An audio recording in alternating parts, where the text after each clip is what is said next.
Imagine you run a company that makes a sugary, caffeinated beverage. You want to advertise to young, energetic people. The traditional playbook is simple: you pay a famous athlete to hold your can, or you pay millions of dollars to slap your logo on the chest of a famous football club. For decades, that's what everyone did.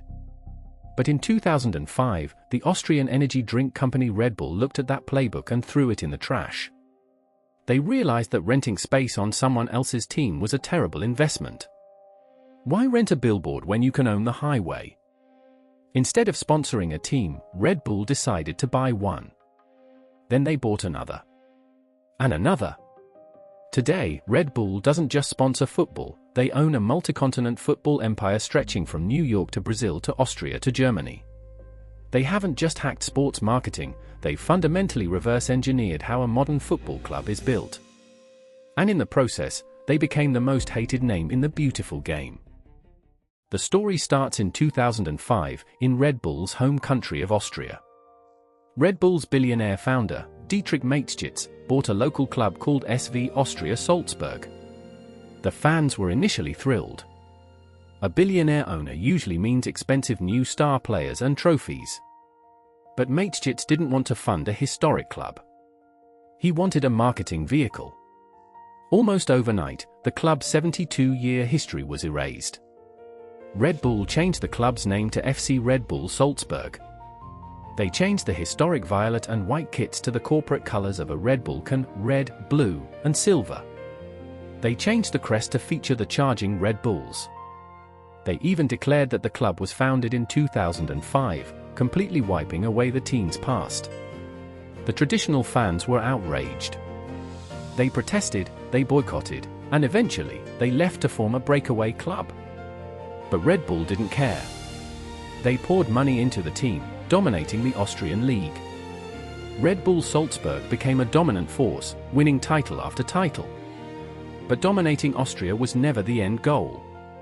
Austria was just the laboratory. Red Bull's real target was the most lucrative sports market in Europe, Germany.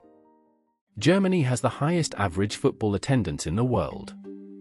It is the holy grail of sports marketing. But German football has a strict rule designed to keep corporate owners out, the 50+1 rule. This rule mandates that the club's members, the fans, must hold a majority of their own voting rights. A corporation cannot just buy a German team and do what Red Bull did in Austria. So, Red Bull found a loophole. In 2009, they went down to the 5th division of German football, a league so low it was practically amateur, and bought the playing rights of a tiny club called SSV Markranstadt. They couldn't legally name the team Red Bull Leipzig because German rules forbid corporate sponsors in the club name. So they named it Rasenball Sport Leipzig. It translates to lawn ball sports, a completely made-up, nonsensical phrase. But conveniently, it abbreviates to RB Leipzig. To bypass the 50+1 rule, they technically allowed members to join and vote, but they set the membership fee at an exorbitant €1,000 a year, and reserved the right to reject any applicant without explanation. For years, the club only had about 17 voting members, all of whom were Red Bull employees or executives. They followed the letter of the law while completely shattering the spirit of it. Armed with endless corporate funding, RB Leipzig rocketed up through the divisions. In just 7 years, they went from the amateur leagues to the Bundesliga, the top flight of German football. Shortly after, they were playing in the Champions League, broadcasting the Red Bull logo to hundreds of millions of viewers worldwide. But the genius of Red Bull isn't just buying clubs. It's how they connect them. Red Bull has created a unified, global supply chain for football talent. They own clubs in Brazil, New York, Austria, and Germany. They all play the exact same style of high-pressing, aggressive, high-energy football. A style that perfectly matches the branding of an energy drink. This network allows them to move players like inventory. A young scouted player might start at Red Bull Brazil, move to Red Bull Salzburg in Austria to get European experience, and then graduate to RB Leipzig in the Bundesliga. They scout aggressively, buy cheap, develop them in their unified system, and sell them for massive profits to legacy clubs. Players like Erling Haaland, Sadio Mane, and Dominik Szoboszlai all came through the Red Bull pipeline. The football clubs aren't just marketing expenses, they are highly profitable talent factories that fund themselves.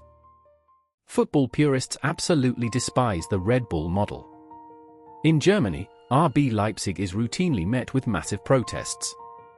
Rival fans throw severed bull heads onto the pitch and refuse to attend away games in Leipzig. They view Red Bull as a soulless corporate parasite destroying the culture of the game. But from a purely business perspective, it is a masterclass in reverse engineering an industry. Red Bull realized that football clubs are essentially just highly emotional media companies. Instead of paying traditional media companies for ads, they built their own. They turned their advertising budget into a global scouting network and a Champions League contender. You aren't watching a football team. You're watching a highly optimized supply chain designed to sell cans of caffeine.